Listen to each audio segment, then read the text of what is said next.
Sanibonani wey'ngane zakwethu, ngiyathemba nonke niyaphila. Hhayi, kunendaba engena noma umbiko nje oqhamukayo mayelana noTebogo Mokoena. Nje njengoba nazi ukuthi iBafana Bafana ibuya kuyiwina ethunile eqeda kushaya iLesotho. Imibiko eqhamukayo-ke kuthiwa uTebogo Mokoena bekungamelanga adlale leya game ngoba ebenama-yellow card. Ya, futhi ama-yellow card akhe bekumele ngabe yena akayidlalanga leya game.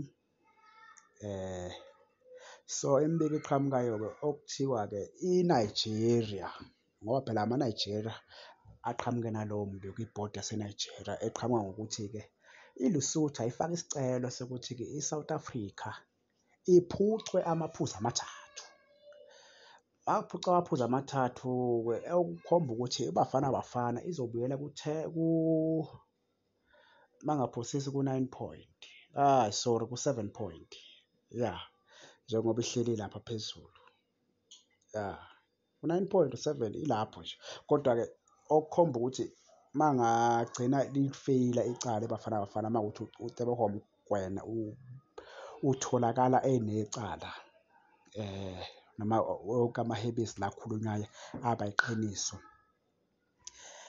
I-SAFA-ke izophoqeleka ukuthi-ke iBafana Bafana iphuce amaphuzu amathathu okuhambisana namagoli futhi amathathu, noma mabeshaye ngoswazi oluncane sebengasihlawulisa ngokwemali makukhomba ukuthi leyo nto leyo iyiqiniso, iyiqiniso, yabo.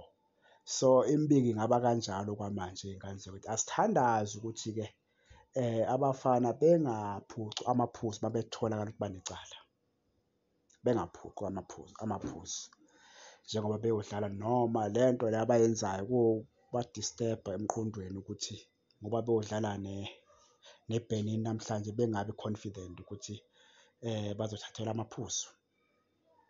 So asithandazeni-ke iy'ngane zakwethu ukuthi-ke imibiko le eqhamukayo kungabe imibiko eyiliqiniso.